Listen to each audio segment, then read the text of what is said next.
मनीष सिसोदिया केजरीवाल का कुछ नहीं लगता, उसको जेल जाना पड़ेगा। कल को अगर कोई हमारा मंत्री चोरी करेगा, ये मेरे कोई सगे नहीं लगते, इनको जेल जाना पड़ेगा। कल को कोई हमारा विधायक चोरी करेगा, कोई हमारा सगा नहीं लगता, उनको जेल जाना पड़ेगा।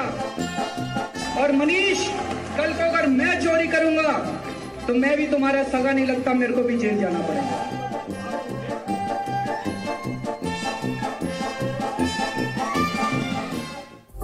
नमस्कार दोस्तों, आप देख रहे हैं देश का नंबर 1 डिबेट शो ताल ठोक के, मेरे साथ प्रदीप भंडारी के साथ।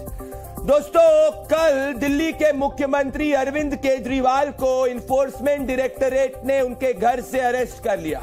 ये तब हुआ जब सुबह दिल्ली हाईकोर्ट में आम आदमी पार्टी के वकील और तमाम लीगल टीम दिल्ली हाईकोर्ट के अंदर गई और उनने ये दलील दी कि उनके पूरे के पूरे केस पे स्टे लगना चाहिए और उनके अरेस्ट पे स्टे लगना चाहिए। दिल्ली हाईकोर्ट ने उसमें कहा कि उनको कोई इंटरिम प्रोटेक्शन नहीं दी गई है। तो कल रात इन्फोर्समेंट डायरेक्टरेट की टीम जब ऑर्डर 3:30 बजे आया दिल्ली हाईकोर्ट का, 7:30 बजे इन्फोर्समेंट डायरेक्टरेट की टीम अरविंद केजरीवाल के घर पे पहुंची।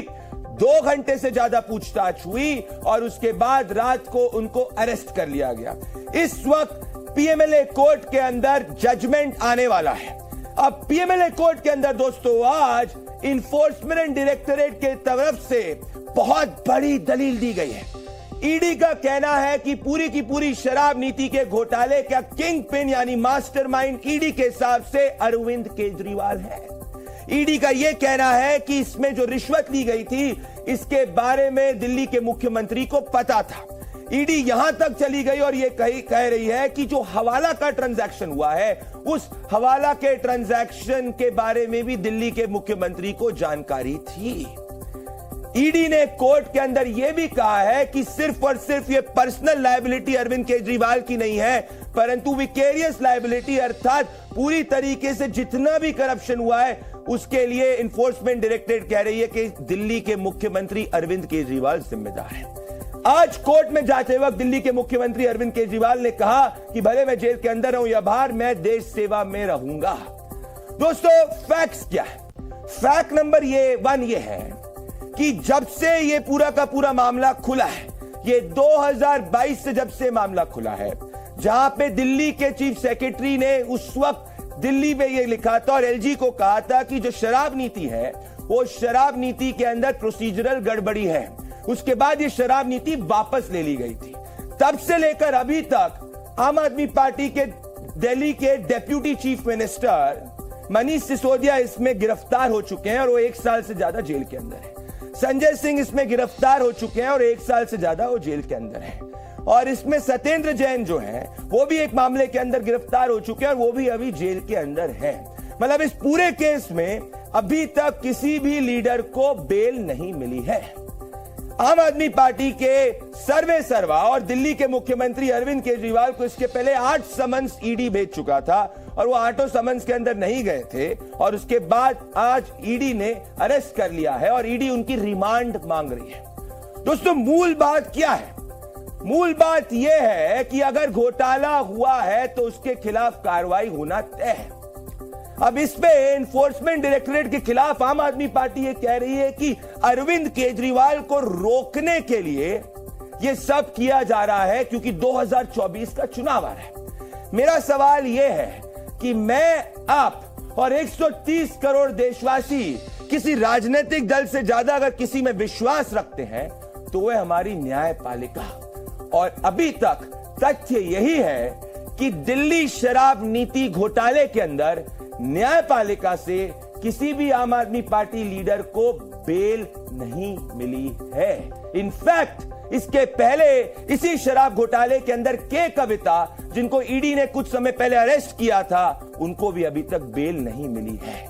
तो सवाल यह है कि जब यह मामला न्यायालय के सामने है और न्यायालय ने अभी तक इसमें कोई बेल नहीं दी है और अभी पीएमएलए कोर्ट के अंदर जब दिल्ली के मुख्यमंत्री अरविंद केजरीवाल के खिलाफ ईडी रिमांड मांग रही है, तो फिर आम आदमी पार्टी जो कट्टर ईमानदार पार्टी कहती है अपने आप को, वो ऐसा कैसे कह सकती है कि उसके खिलाफ वेंडेटा हो रहा है?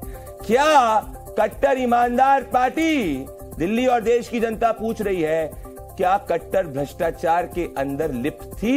इस सवाल का जवाब कोर्ट के अंदर दिया जाएगा, पर मुख्य बात यही है। और देखिए ताल ठोक के की एक्सक्लूसिव रिपोर्ट।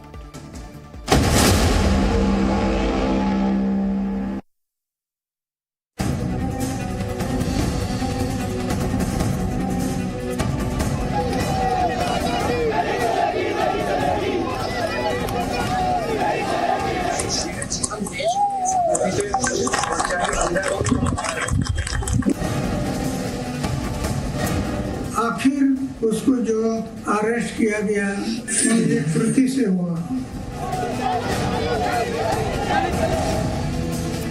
अरविंद केजरीवाल की गिरफ्तारी एक मजबूत संदेश देती है हर उस भ्रष्टाचारी को जिसको ये गुमा है कि वो कानून से ऊपर है। ये अनडिक्लेयर्ड इमरजेंसी की तरह देश के हालात हो गए हैं। शराब घोटाले में ये सब नंगे हैं, सब ने एक तरह से मिलजुल कर एक बड़ा शराब घोटाला किया है। ये तो होना ही था। जब शुरुआत हुई थी ना, तो हमने कहा था पिक्चर अभी बाकी है, तो पिक्चर सामने आ रही है। तो ये तो इनकी राजनीति है। जो सरकार गैर कानूनी तरीके से बिना सबूतों के उनको गिरफ्तार कर सकती है, वहाँ अरविंद केजरीवाल जी की जान को खतरा है। स्वघोषित कट्टर ईमानदार का असली किरदार ये है कि न्यायालय के द्वारा याचिका खारिज होने के बाद भी हम सत्ता नहीं छोड़ेंगे, ये उनका असली किरदार है। ये जनवादी प्रणाली के ऊपर एक जबरदस्त हमला है और ये दर्शाता है कि बीजेपी और उनके लीडर्स कितने डरे हुए हैं। जेल से गैंग चलता है, जेल से कैबिनेट नहीं चलती। मोदी जी का पूरे उनके बीजेपी का मुखौटा फट गया है। जिस तरह से व्यवहार किया जा रहा है, इस देश में तानाशाही इन्होंने घोषित कर दिया है।